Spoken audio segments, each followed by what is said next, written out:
Anggaplah kalau kita bicara umpama Gunung Jaya, banyak camping ground, tapi begitu kita tanya, hanya satu pemiliknya. Ini kan monopoli. Saya termasuk orang yang tidak pernah mempublikasikan hasil survei. Iya. Bukan berarti hasil survei tidak bagus. Kenapa?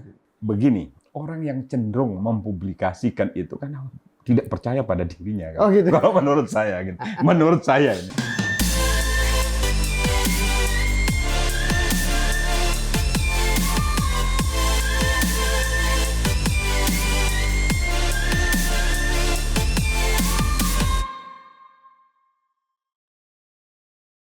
Halo Tribuners, jumpa lagi dengan saya Sirtu Pilaili, jurnalis tribunlombok.com. Sekarang saya sedang berada di rumah Bupati Lombok Barat terpilih, Haji Lalu Ahmad Zaini. Saya diterima dengan baik tadi di sini dan kelihatan di wajah saya sangat ceria. Suasana di sini itu sangat ceria, mau hujan mau mendung terasa cerah ceria. Assalamualaikum Pak Bupati. Waalaikumsalam. Boleh kita panggil Bupati sekarang kan? Ya boleh. Boleh lah. Karena sudah ditetapkan oleh KPU, tinggal menunggu tanggal 6 untuk pelantikan. Alhamdulillah, tinggal pelantikan aja. Ya. Bagaimana perasaan hari ini? Ya, pertama tentu saya menyampaikan ucapan terima kasih kepada keluarga besar Tribun News yang sudah hadir di tempat kami, dan ini adalah kebahagiaan bagi kami.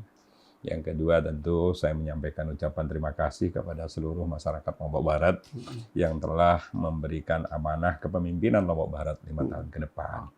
Tentu setelah selesai pelantikan, kita akan berikhtiar bersama seluruh masyarakat Lombok Barat untuk mewujudkan janji-janji yang telah saya sampaikan untuk membangun Lombok Barat mulai dari desa.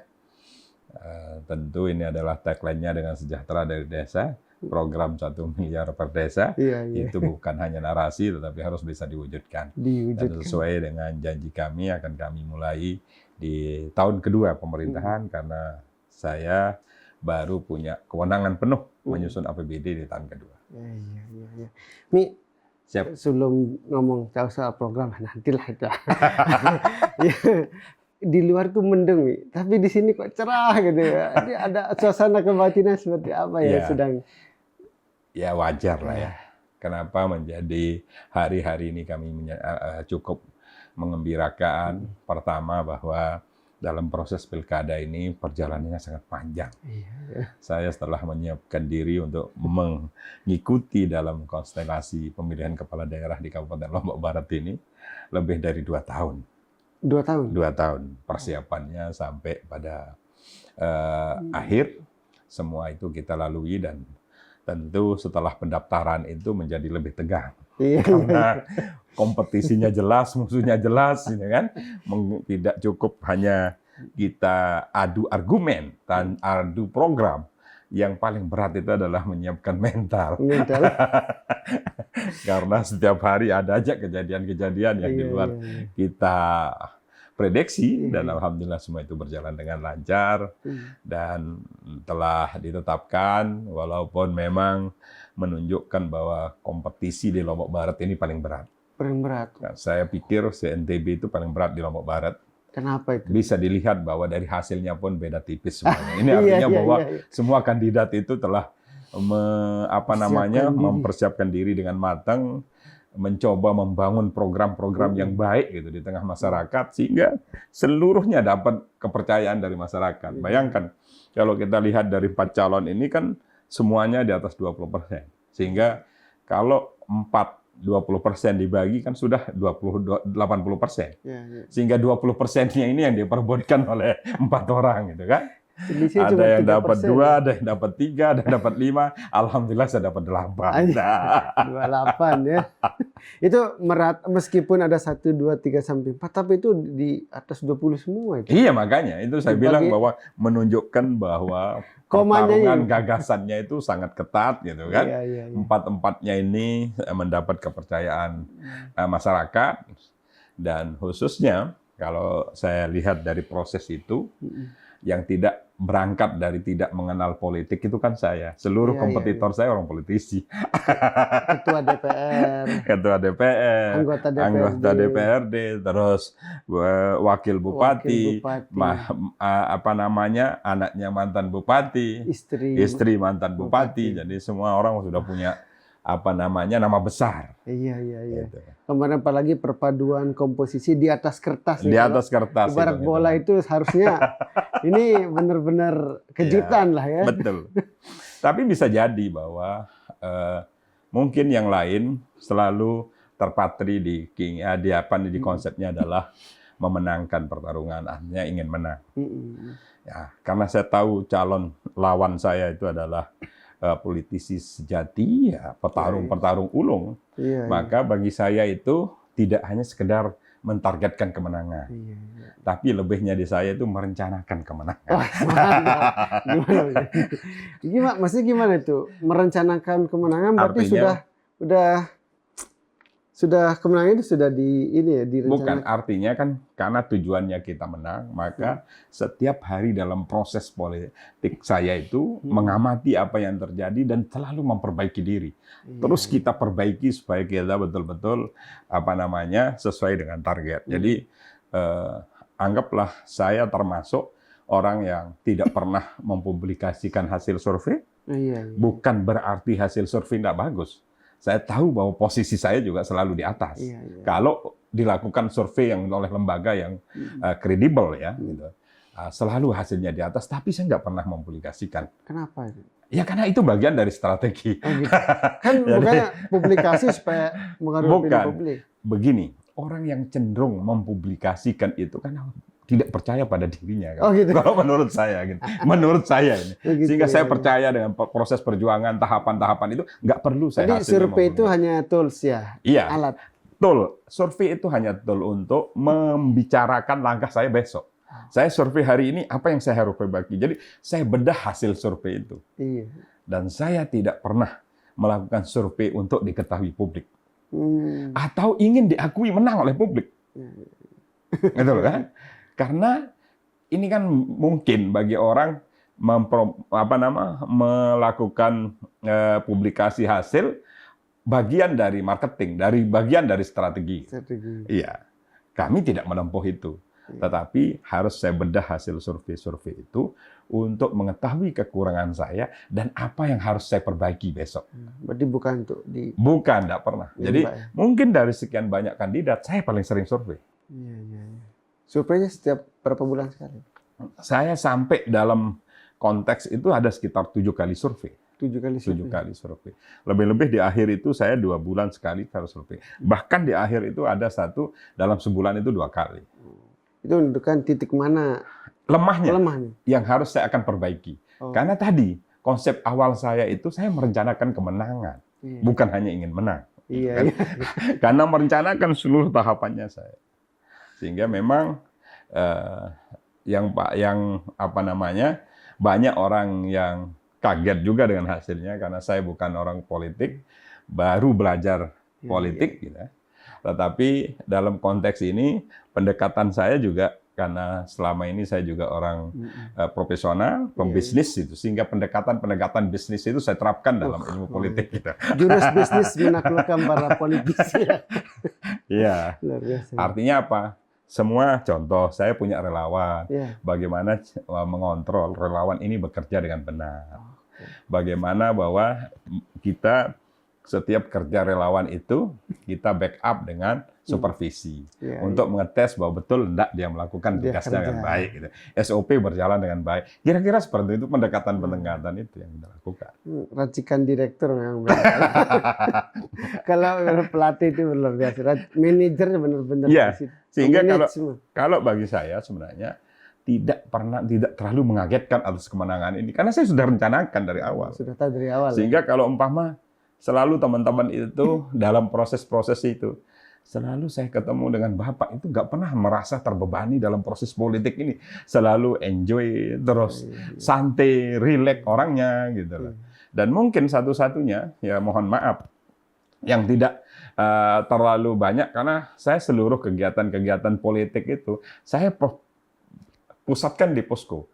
Jadi saya terima tamu di posko dan lain sebagainya, sehingga hampir relatif tidak pernah ada kegiatan politik di rumah. Di rumah itu tempat saya istirahat. Istirahat, betul. Itu harus. Gitu. Jangan dicampur-campur lah. Ya, karena kalau saya terus buka pintu di rumah, jangan-jangan akan mengganggu jam tidur dan lain sebagainya. Tapi orang masih penasaran nih. Oke lah, Mami sudah merencanakan kemenangan ini. Lagu dengan itu banyak lah bahasa sakti. Jadi orang masih penasaran, kok bisa Pak Las yang menang? Sebenarnya rahasia pendekatan masyarakat itu apa? Iya. Pertama bahwa kalau kita lihat dari ikhtiar ya, saya harus sampaikan bahwa setelah menang saya harus buka. Saya ini sudah bekerja 2 tahun. Terus saya memilih relawan yang betul-betul teruji integritasnya di lapangan. Betul-betul real dia bekerja. Bukan setor muka. Bukan setor muka. Jadi saya bisa pastikan bahwa kalau saya umpama meminta dia, relawan ini silaturahmi kepada 50 kakak di setiap TPS-nya, saya pastikan dia datangi itu. Sehingga kami itu sudah punya big data. Hasil survei dari relawan ini. Contoh, relawan umpama datang, Pak Sir, umpama tinggal, umpama di perempuan, sudah ada big datanya. Kira-kira, dan saya sudah punya dari kerja relawan ini, Pak Sir itu akan menentukan pilihannya kemana. Jadi sudah saya punya gambaran. Inilah big data untuk kita bekerja. Sayangnya kemarin hak pilih saya nggak di Lombok Barat. Makanya, untung kan kita, ini contoh. bebas, Jadi saya bisa tahu umpama di tempat ini, sehingga saya itu terhindar dari orang yang datang mengaku-ngaku bahwa oh di tempat saya ini saya punya big data. Biasanya ada yang datang, saya siap bawa 300. Iya, Kan ada saya bawa 300. Di kampung halaman saya, Bapak ini semuanya akan memilih. Saya sudah punya big data. Makanya sekarang begitu orang mengaku di sini, saya buka datanya. Benar-benar terukur, terencana. Itu yang membuat bahwa tadi saya itu merencanakan kemenangan. Karena memang struktur teman relawan juga bekerja. Terus yang lebih spektakuler lagi adalah kami itu dalam bisa dilihat ya dalam proses masa kampanye yang paling banyak izin titik kampanye ini saya dari seluruh calon. Yang paling banyak apa? Turun ke masyarakat. Jadi kalau umpama sehari orang bisa turun hanya 2-3 titik, saya pastikan saya itu hampir 7 dan wakil saya 6. Jadi paling tidak itu ada 13 sampai 15 titik per hari. Dan itu bisa dibuktikan di izin kepolisian, dan teman-teman kepolisian itu yang selalu bilang bahwa ini kita di Lombok Barat ini tugasnya hanya mengawal Lazada aja turun gitu. Yang lain mungkin udah percaya diri. Mungkin artinya tapi bisa jadi dia percaya diri dengan nama besar gitu. Kalau kita kan tidak punya nama, sehingga harus kerja lebih besar lagi untuk membuktikan itu. Saya ingat ini mental seorang pejuang. Iya. Jadi Mami bilang pilkada ini ujian mental, itu maksudnya gimana? Iya, kan memang begini bahwa dalam sebuah pertarungan itu sebenarnya hanya 20% ditentukan oleh IQ atau keterampilan dan lain sebagainya. 80% itu mentalitas. Mental kita, umpama kita ini tidak pernah betul bahwa musuh kita orang besar, orang kuat, semuanya punya nama besar gitu kan. Tapi kan nggak boleh terlena dengan itu. Kalau kita terlena dengan itu, pasti akan mematahkan semangat juang kita. Sehingga walaupun dia punya nama besar, saya kalahkan. Ini harus tertanam pada semangat kita. Inilah yang dikatakan bahwa mentalitas, bahwa kita harus punya mentalitas yang kuat. Dan itu terbukti. Story maker. Ya. Walaupun tidak diperhitungkan, tetapi kita sudah punya perhitungan. Jadi setiap langkah itu sudah kita hitung. Luar biasa. Makanya tim-tim dekat saya pada saat diumumkan sebagai pemenang, dia bilang bahwa saya tidak pernah merasakan hal yang terkejut terhadap kemenangan ini karena kita tahu tahapan-tahapan yang kita lakukan dan kita tahu apa yang harus kita lakukan untuk menang. Jadi begitu diumumkan juga nggak ada yang mengejutkan. Nggak ada yang mengejutkan. Tapi kemarin respon saya lihat Mami kan juga setelah hasil KPU juga turun menemui lawan-lawan politik. Iya kan begini. Itu kenapa itu? Pertama bahwa itu kita sepakat. Bisa orang berasumsi untuk menenangkan supaya nggak ada gugatan. Enggak, maksudnya kan kita. Kalau urusan gugat-menggugat, Itu kan hak masing-masing paslon. Tetapi yang paling penting kita berkomitmen bahwa sejak kita mendaftar, kita sudah punya komitmen untuk menjalankan pemilu kada ini dengan damai, dengan hanya adu gagasan gitu kan. Tentu setelahnya kita serahkan ke pihak yang berwenang tentang hasil. Tetapi bagi kami adalah membuat situasi yang kondusif di tengah masyarakat. Karena bagaimanapun bentuk kecintaan kita terhadap masyarakat Lombok Barat dan kondisi Lombok Barat tentu harus kita jaga semuanya. Sehingga saya atas dasar itu untuk berkomunikasi, mendatangi, membangun komunikasi semata-mata adalah menjaga kondusivitas. Membangun kondisivitas, ketenangan masyarakat supaya begini. Tentu yang kita harapkan adalah Lombok Barat ini kan daerah berkembang. Iya. Kita ingin menghadirkan investasi yang banyak di Lombok Barat supaya ekonomi bergerak. Sehingga itu semuanya adalah membutuhkan kondisi yang kondusivitas daerah yang harus kita jaga. Kata kunci. Kalau nggak kondusif, nanti jalan apa? Nggak jalan, itu kan gitulah. Jalan ini barangnya. Iya, iya. Iya. Mi melihat bagaimana Mami menang. Akhirnya sekarang dibocorin lah ya. Strategi termasuk ketenangan dan kecermatan, semua berbasis data dan kinerja yang udah terukur gitu ya. Nah, apakah nanti ini juga akan diterapkan setelah menjabat untuk OPD pemerintah? Yeah. Kan kita tahu Lombok Barat termasuk yang daerah yang jadi sorotan karena daerah induk, tapi kemudian masih tertinggal sama adik-adiknya lah katakan. Iya. Ya memang kan kita lihat bahwa sesungguhnya Lombok Barat ini punya potensi yang besar ya, secara sumber daya alam dan lain sebagainya. Tentu kalau dikelola secara maksimal akan bisa menghasilkan. Dan tentu terkait dengan sesuai selalu yang saya sampaikan adalah pendekatan Lombok Barat ke depan itu adalah pengelolaan birokrasi adalah pendekatan meritokrasi. Jadi betul-betul berbasis kinerja. Saya sudah sampaikan ini pada saat refleksi akhir tahun, saya diundang Pak PJ untuk menyampaikan itu. Beberapa poin yang telah saya sampaikan di situ adalah pertama bahwa kami sadar bahwa proses pilkada ini sudah berakhir. Maka tidak ada lagi kubu A, B, C, dan D. Yang ada adalah birokrasi Lombok Barat yang sulit, gitu kan, saling bahu-membahu. Itu satu. Kedua, pendekatan yang kami gunakan adalah berdasarkan kinerja. Saya tidak melihat dari manapun hadir sebelumnya birokrasi, karena bagaimanapun juga saya sadar betul bahwa yang paling tidak didukung oleh birokrasi itu kami. Tetapi bukan berarti terus saya sekarang balas dendam. Balas dendamnya itu hanya dengan kinerja. Tatkala mereka tunjukkan kinerja yang bagus, karena sesungguhnya masyarakat Lombok Barat akan mengharapkan dampak itu dari kinerja yang bagus tadi. Sehingga kami sebagai representasi masyarakat Lombok Barat membutuhkan talenta-talenta birokrasi yang bekerja dengan baik, cepat, tanggap, gitu, dan peduli terhadap urusan-urusan masyarakat. Berikutnya adalah yang bisa saya sampaikan pada saat itu, saya berharap seluruh ASN Lombok Barat itu adalah menjadi humas dari pemerintah daerah. Saya berharap tidak ada satupun ASN yang tidak tahu tentang program pemerintah. Saya berharap bahwa dia semuanya itu adalah menjadi juru untuk membicarakan seluruh potensi Lombok Barat. Sehingga saya membayangkan kalau ada potensi satu wisata saja, terus seluruh ASN yang 8.000 ini, terus mengupload di media sosial, memberikan komen, dan lain sebagainya. Saya yakin itu akan memiliki dampak kontribusi dari seluruh ASN itu untuk kemajuan Lombok Barat. Nanti dipantau juga nggak? Oh iya. Berikutnya adalah saya sampaikan bahwa insya Allah saya pastikan selama kepemimpinan saya juga tidak ada matahari kembar. Ini penting bahwa perintah itu dari Bupati. Saya sadar bahwa seluruh keputusan nanti akan saya bicarakan dulu dengan Wakil Bupati secara baik untuk mencari jalan keluarnya, tetapi begitu pada tataran implementasi harus kita satu komando. Ini untuk pertama bahwa tidak terkotak-kotaknya ASN supaya fokus pada kinerja.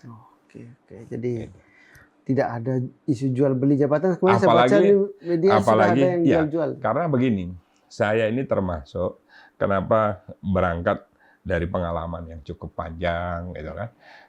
Pada akhirnya saya memilih untuk terjun ke politik itu sesuai dengan nawaitu saya dari awal adalah ruang pengabdian. Saya ingin mengabdi untuk masyarakat yang lebih luas, gitu kan. Saya mengakhiri karir profesional saya di air minum karena semuanya juga sudah selesai. Saya sudah sampai kepada Ketua Umum Perpamsi dan itu jabatan yang tidak mudah. Apalagi terus menjadi KPM kalau istilahnya teman-teman air minum itu kuasa pemilik modal gitu kan, artinya yang memiliki PDAM. Dan alhamdulillah saya bisa mewujudkan itu ownernya dan di tempat yang sama bedanya kan. Kadang-kadang ada teman-teman yang pernah di PDAM bisa jadi tapi pindah tempat. Oh, saya di tempat yang sama. Sekarang kemarin di direktur, sekarang di owner. Ownernya. Sehingga dengan pengalaman yang begitu panjang mengelola artinya tidak terlalu berat juga lah birokrasi Lombok Barat ini. Karena kami pun juga sebelumnya, di waktu di Perpamsi itu saya membawahi 420 PDAM se-Indonesia. Wah, ya, sudah terlatih. Dengan pegawai kurang lebih 15 juta. Ini 8.000, Pak. Berarti lebih mudah di Lombok Barat. Jadi pegawai itu 69.000 ya, dengan pelanggan itu 15 juta. Di Indonesia. Jadi ini juga bagian, artinya kompleksitas masalahnya, dinamikanya juga sudah kami rasakan lah. Sehingga membenahi Lombok Barat dengan taruhlah 34 atau 35 OPD relatif tidak terlalu berat. Oke. Apa agenda Mami sekarang untuk membangun, agenda utama lah untuk membangun Lombok Barat kalau Amerika lebih strong lagi gitu kan? Ya tentu pertama bahwa sesuai dengan yang sudah kita sampaikan ya, komitmen kita untuk membangun sesuai dengan janji-janji politik saya, kita akan bangun Lombok Barat ini pendekatannya dari desa. Sehingga seluruh OPD ini sebagai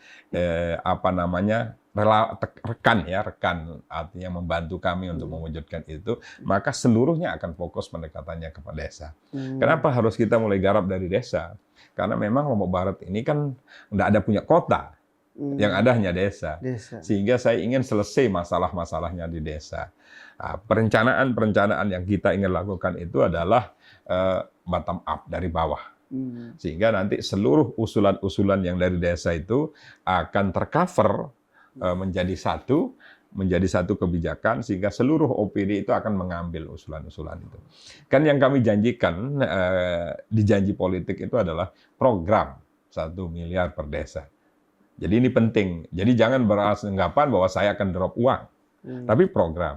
Usulan-usulan mereka itu setiap desa begitu nanti sudah cukup 1 miliar diverifikasi gitu. Ini usulannya ini yang akan digarap bersama OPD. Oh gitu. Jadi bukan kucuran dana negara. Bukan. Karena kita juga bukan programnya. Sesuai dengan janji awal kami adalah program. Kenapa? Azas pemerataan. Saya hanya berpikir begini, Sir. Kalau ada umpama kepala desa yang mudah aksesnya ke DPR dan lain sebagainya, dia sejahtera. Tetapi kalau desa yang tidak punya, ini terus menjadi ketimpangan. Nah, azas itulah sejahtera dari desa ini azas pemerataan. Jadi dia umpama mau dekat dengan kekuasaan, mau enggak juga tetap akan dapat alokasi itu. Gitu.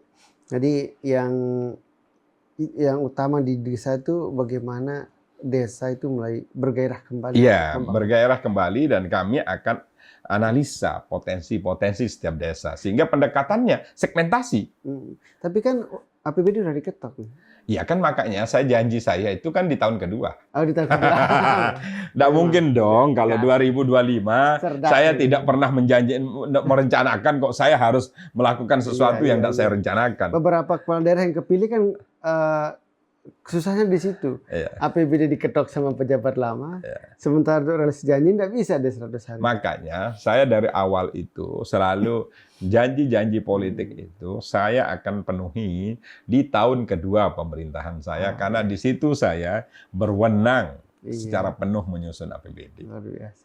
Cerdas kan. Jadi bebas dari biasanya beberapa kepala daerah itu susah karena berbenturan lah, program sudah jalan sama. Iya, kita alhamdulillah enggak, dan kami juga punya tim relatif kecil, enggak banyak tim, sehingga di mana-mana memang selalu saya bilang bahwa dalam kepemimpinan saya memang fokus berbasis kinerja, jangan percaya tim sukses, jangan percaya juga terhadap mengatasnamakan keluarga dan lain sebagainya. Semua policy itu keputusannya ada di saya, bukan pendekatan-pendekatan yang lain. Karena ini apa? Dalam membentuk mindset ASN di Lombok Barat untuk profesional. Jadi jangan sampai, saya yakin lah pada level birokrasi ini, pada level eselon 4, eselon 3, sebenarnya banyak mereka punya potensi, cuman kan nggak pernah muncul. Nah, saya hadir di pemerintahan Lombok Barat itu mencari talenta-talenta yang berbakat itu untuk saya wujudkan ke permukaan yang bisa bekerja untuk membangun Lombok Barat yang lebih baik lagi. Oke, Mi. Lombok Barat sekali lagi coba. Ini kan daerah yang dulu pernah berjaya.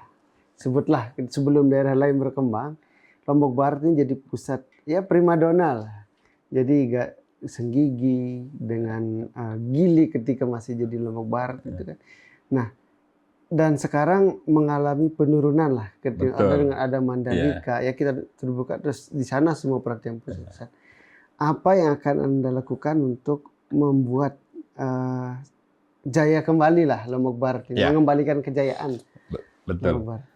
Memang konsentrasi kita, saya ini selalu merenung hari-hari setelah menang deh. Dalam waktu pendek ini apa sih yang saya lakukan yang bisa membuat sesuatu yang bisa berubah dan mulai dampak terhadap keinginan publik gitu. Sehingga saya mencoba untuk menggarap Senggigi. Senggigi ini kan lama terpuruk. Mengembalikan kejayaan Senggigi ini di tengah banyak kompetisi saat ini, ada Mandalika, ada KLU, kan itu pasti berat. Tetapi sesuatu yang berat itu akan menjadi ringan kalau kita memulainya. Kan yang tidak menjadi berat itu adalah wacana saja. Terlalu banyak dipikirin. Jadi bagi saya adalah berbuat saja. Yang penting kita lakukan. Karena seringkali bahwa 1000 rencana itu kan kalah dengan 1 tindakan. Mantap ya. Sehingga itu yang saya lakukan. Memang saya harus garap pertama Senggigi ini. Sekarang ini Senggigi ini terkesan dengan jorok, tidak bersih. Terus kalau malam gelap. Ini yang saya ingin jawab. Sehingga terkait Senggigi ini memang saya sudah punya tagline bahwa Senggigi itu siang hari bersih dan malam terang benderang. Siang hari bersih, malam terang benderang. Maksudnya apa itu? Ya kan, pertama bahwa keluhannya tadi masyarakat adalah sampah di mana-mana, tidak tertata. Saya harus selesaikan itu. Ini yang maksud saya di siang hari itu bersih karena sampahnya bersih. Tentu kalau malam hari sekarang semua orang mengeluhkan ke Senggigi itu gelap gulita, penerangan jalan tidak ada. Ini yang harus pastikan bahwa dia menjadi terang benderang. Kan Senggigi padahal infrastruktur sudah matang, sudah lebih mapan daripada daerah lain. Hotel, betul. Pelabuhan. Kan begini. Semua syarat sebenarnya sudah cukup. Ini kan masalah keberpihakan saja. Artinya kepala daerah mampu tidak memikirkan itu gitu loh kan? Iya kan? Barang udah jadi. Barang udah jadi, tinggal dipoles, tinggal kita tata. Contoh umpama kalau sekarang umpama kita bicara pariwisata.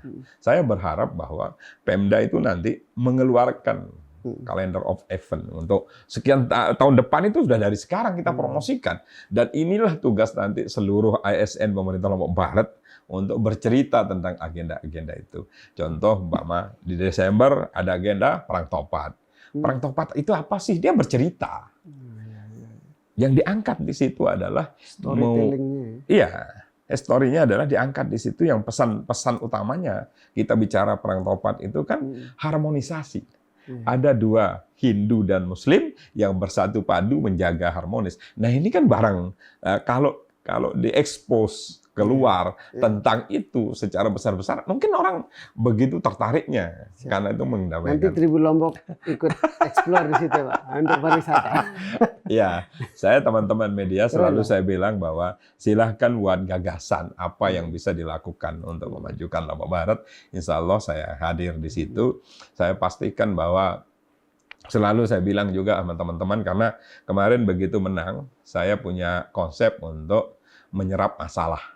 Beberapa segmen ini saya undang, saya ketemu untuk membicarakan kira-kira apa kendalanya, apa harapannya ke depan. Kemarin pertama adalah kami sudah ketemu dengan kenapa harus dengan asosiasi kepala desa yang pertama. Karena saya yakin bahwa program sejahtera dari desa ini akan bersentuhan langsung dengan para kepala desa. Maka saya tempatkan yang pertama itu kepala desa. Ya, berikutnya saya dengan pariwisata, Senggigi, seluruh JM Hotel saya kumpulkan. Apa kira-kira yang diharapkan untuk perbaikan Senggigi ke depan. Itu saya lakukan. Saya menjadi pendengar yang baik. Apa masalahnya dia sampaikan, kira-kira solusinya terus bagaimana. Itu. Berikutnya dengan teman-teman media juga saya hadirkan untuk apa kira-kira harapannya Lombok Barat ke depan supaya bersinergi bersama. Dengan media ini juga penting, kita ini harus jalan. Karena sebagus apapun program pemerintah daerah, kalau tidak dikemas dengan baik di media juga menjadi tidak akan baik, gitu kan. Itu makanya kita hadirkan, kita berdialog dengan mereka harapan-harapannya. Begitu juga dengan para pengembang, karena bagaimanapun bahwa perkembangan perumahan di Lombok ini kan hampir terfokus di Lombok Barat sebagai daerah penyangga Kota Mataram. Hampir semuanya perumahan dan lain sebagainya. Di satu sisi juga ada program pemerintah untuk menjaga ketahanan pangan. Ini yang kita dengar kira-kira apa solusinya. Saya selalu menjadi pendengar yang baik untuk selalu saya pikirkan jalan keluarnya. Begitu juga dengan PPAT. Ini penting para pejabat pembuat akte tanah. Ini kan juga penting untuk mendengar keluhan-keluhannya. Karena bagaimanapun kalau ini bisa dilayani dengan baik, sesungguhnya akan bisa meningkatkan PAD Lombok Barat. Mantap. Keren. Tapi saya mau tarik lagi ke Senggigi tadi. Ke Senggigi itu memang seksi. Berarti Senggigi nanti akan lebih ramai lagi berarti di awal. Iya, kita akan hidupkan untuk berbagai macam event ya. Terus saya insya Allah nanti akan saya tempatkan satu peleton Pol PP untuk mengawasi apa yang menjadi kebijakan. Contoh, kita lihat bahwa selama ini kan di Senggigi ini banyak hal yang begitu ditertibkan, hilang, kembali lagi gitu. Nah, ini yang kita butuh konsistensi, butuh pengawasan. Begitu juga satu peleton tim kebersihan untuk mengawasi pedagang-pedagang jangan membuang sampah sembarangan, sampahnya tertata dengan baik dan lain sebagainya. Ini penting supaya betul-betul ada perubahan di Senggigi itu sehingga dirasakan betul. Kan memang kita sekarang akan garap juga pelabuhan penyeberangan agar betul-betul fungsi konektivitas antar daerah dari Bali, Gili itu akan terus dengan Senggigi akan menyatu. Tentu makin banyak wisatawan yang datang ke Senggigi juga akan berdampak kepada ekonomi. Bahkan pintu masuk Lombok Barat di Senggigi. Iya, makanya ini yang kita garap. Itu yang kita fokus sehingga nanti kita juga kan kalau banyak pasti dari parkir dan lain sebagainya punya dampak. Akan hidup lagi. Ya, kita juga mencobalah menggali-gali sumber-sumber potensi yang belum digarap dengan baik dan kita pastikan seluruhnya itu berjalan dengan baik, tidak ada kebocoran. Contoh umpama kalau sekarang pemasangan online atau tapping box di beberapa tempat, nanti kita akan pasangkan keseluruhan sehingga tidak ada satupun objek pajak yang tidak bisa kita ketahui dari awal. Setelah ditata, rame, pajaknya jangan lupa nanti supaya nggak bocor-bocor di mana-mana. Iya, makanya saya akan konsentrasi itu memastikan tidak ada yang bocor. Selalu saya sampaikan bahwa harus ada keseimbangan. Waktu kita ketemu dengan para JM Hotel, Josa bilang, bisa jadi seluruh harapan Bapak saya bisa penuhi, tetapi harapan saya juga harus Bapak penuhi. Pertama, ya tentu jangan kalau memang pajaknya sudah ada ketentuan dengan benar, janganlah dimainin lah kan ini. Kalau kita memasang tapping box dengan tujuan untuk bersama-sama mengetahui kondisi yang sebenarnya kan mungkin ini dipermudah gitu kan. Gitu. Harusnya dengan ramenya Senggigi dari dulu seharusnya tidak sepi sekarang kan. Ya makanya ini kan salah kondisi. Satu hotel juga kita tahu tutup gara-gara masuk pajak juga. Makanya ini yang saya bilang bahwa ada keseimbangan, bahwa dunia usaha juga kita akan perbaiki, tetapi tolong juga bantu kami karena seluruh harapan-harapan teman-teman dunia usaha itu tidak bisa akan wujudkan kalau tidak ada income dari pajak. Ada keseimbangan itu. Siap. Nah, selain Senggigi kan Lombok Barat itu luas. Iya. Saya lihat pariwisata, daerah Sokotong juga, wah cakep banget. Itu daerah eksotik dan sekarang mulai banyak dilirik investor juga kan. Iya. Kemudian selain itu ada pertanian, ada Betul. desa-desa Iya, wisatanya. Betul. Kalau bilang surga desa wisata di Lombok Barat Iya. nih. Karena kultur alamnya, Betul. landscape-nya keren sekali. Betul. Nanti kita akan mapping juga Harusnya itu uang semua itu. terkait dengan desa wisata. Bagi saya sebenarnya tidak terlalu banyak untuk desa wisata, tetapi punya keunggulan. Ya. Jangan sampai umpama semuanya pada buat, tetapi nggak ada yang keberlanjutan. Gitu loh. Betul. Sehingga nanti kita dorong desa-desa yang berdekatan menjadi daerah penyangga. Nah, gitu kan? Contoh pada saat itu saya pernah diskusi dengan satu daerah cukup bagus sebenarnya kan, menggarap wisata alam di desa gitu kan, semua masyarakat dilibatkan gitu kan. Contoh umpama nanti kita lihat apa namanya yang di Sedau umpama, Sedau, ya. Apa namanya Kebon Jaya, ya, apa namanya Gunung Jaya. Gunung Jai. Gunung Jaya. Gunung Jaya ini kan punya wisata alam, camping. Nanti akan kita tata. Ya. Seluruh masyarakatnya itu nggak boleh umpama punya camping ground lebih dari 3 supaya pemerataan. Iya. Atau 4. Yang boleh membedakan nanti atas kemampuan masyarakat itu adalah tipenya. Ya. Contoh umpama ada PIP, ada yang ekonomi gitu kan, ada yang biasa. Tapi jumlahnya harus sama. Segmen kan. Ya supaya ada keadilan. Ini kan terkadang seringkali terjadi monopoli. Iya. Kenapa dia tidak berkembang pesat? Apa namanya?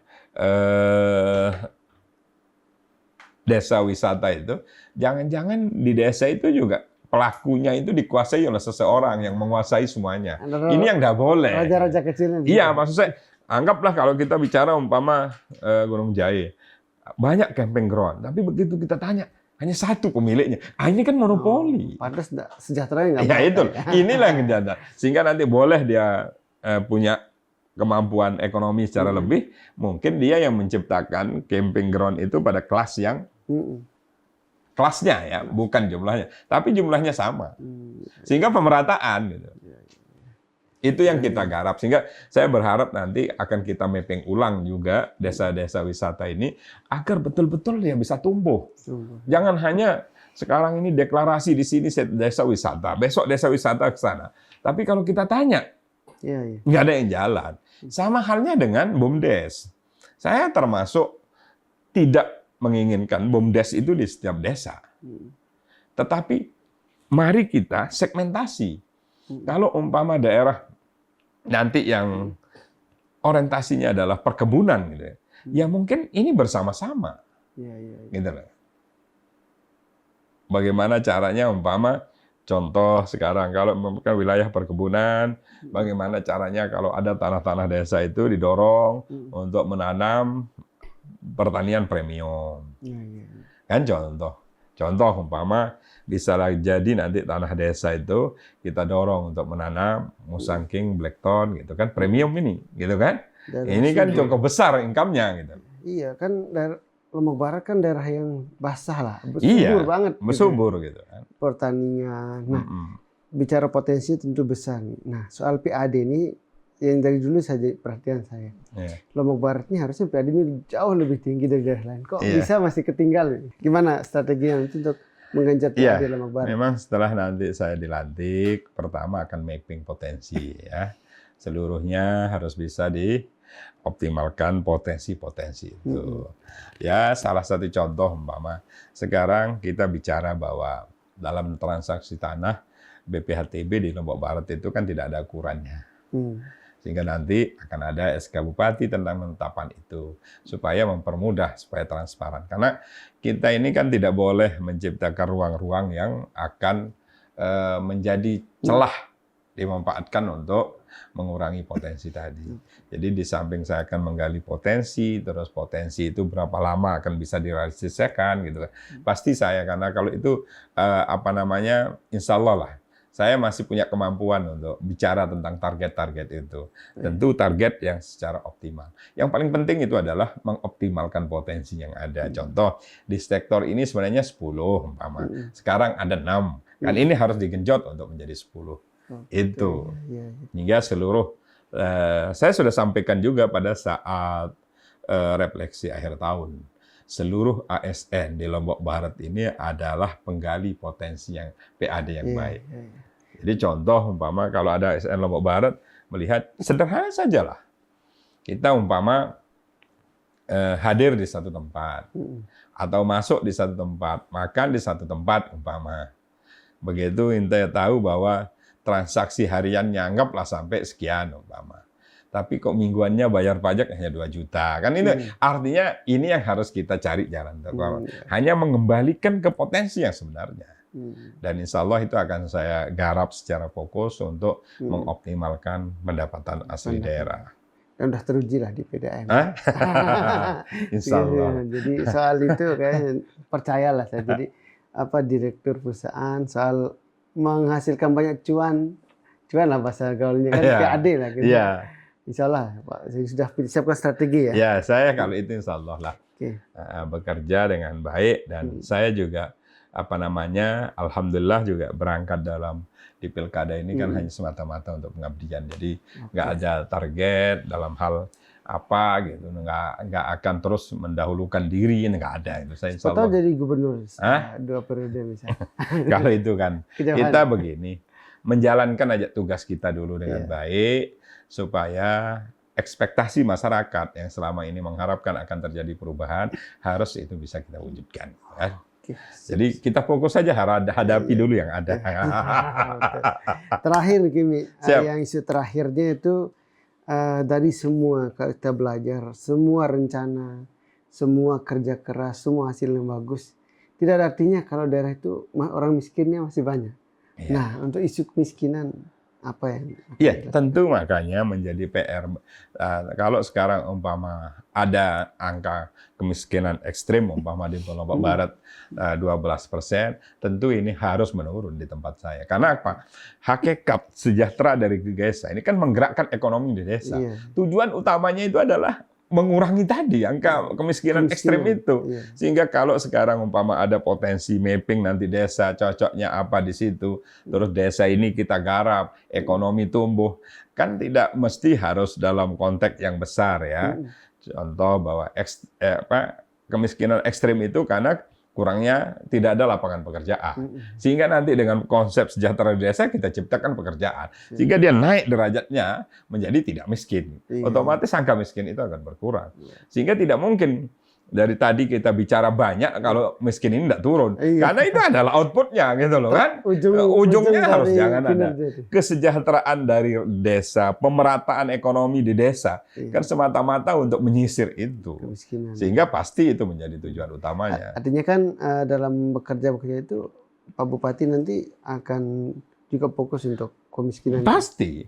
Jadi begini, konsep sejahtera dari desa itu kan menyisir kemiskinan ini.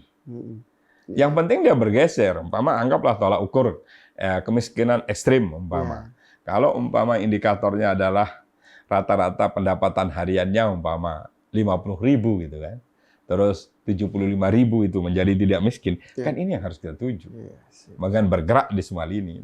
Sehingga dengan secara ekonomi dia menjadi lebih baik gitu kan. Punya penghasilan yang jelas, kita akan ciptakan investasi yang bagus di Lombok Barat. Terus kebijakannya nanti seluruhnya adalah sebisa mungkin masyarakat Lombok Barat harus masuk di situ.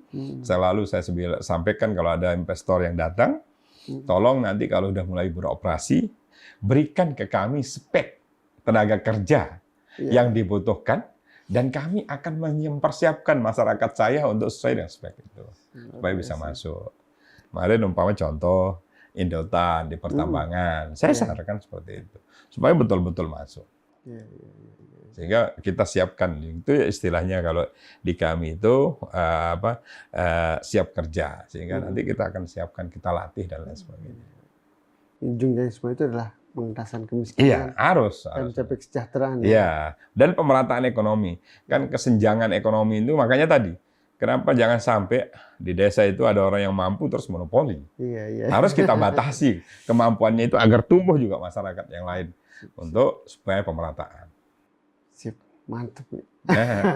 Ya mohon doanya lah. Saya tentu berharap untuk dukungan dari seluruh masyarakat, teman-teman, relawan, mau siapapun bantu kami. Kami juga orang yang lemah, tidak terlalu kuat, tapi dengan bantuan, dukungan, doa dan semua semangat dari teman-teman masyarakat tentu akan menjadi modal utama kami untuk membangun Lombok Barat ke depan.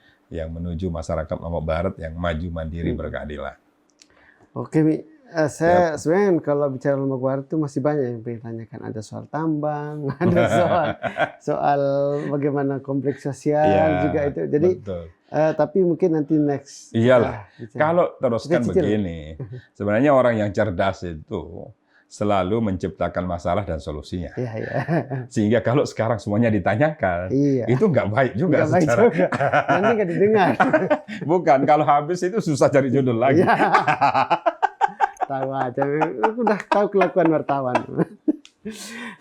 Oke, Mi. Jadi kita berharap nanti Mami benar-benar bisa mewujudkan target-target dan menjalankan amanah ini dengan baik. Kita berharap masyarakat sekarang menunggu aksi nyata dari Bupati terpilih. Betul. Dan kami ucapkan selamat bekerja. Iya, mohon dukungannya ya. Siap. Kami tidak mungkin akan bisa berjalan tanpa dukungan teman-teman media dengan baik. Sehingga pemberitaan yang baik, menjaga kondusivitas, sama-sama membangun Lombok Barat, itu yang utama. Tentu apapun yang saya sampaikan ini, Bu, adalah konsep yang ada di benak kami untuk membangunnya. Dan kesuksesan yang kita bangun ini butuh dukungan dari semua pihak, terutama teman-teman ASN sebagai ujung tombak nanti menjalankan program ini, masyarakat sebagai objek yang dapat, sehingga semuanya elemen ini harus kita mari terus bergandengan tangan, dengan gandengan tangan ini yang erat sama-sama menuju untuk Lombok Barat yang lebih baik, sehingga harapan kita untuk Lombok Barat yang maju, mandiri, berkeadilan dapat kita wujudkan bersama-sama. Baik, mantap Pak Bupati. Semoga lancar nanti pas pelantikannya. Amin, mohon dukungan. Nanti kita podcast lagi setelah pelantikan. Baik, Tribuners, itu tadi ngobrol-ngobrol kita sama Pak Bupati terpilih Haji Lalu Ahmad Zaini. Kita jumpa lagi di acara Trilogi Tribu Lombok Dialog Inspirasi edisi berikutnya. Assalamualaikum warahmatullahi wabarakatuh. Waalaikumsalam warahmatullahi wabarakatuh.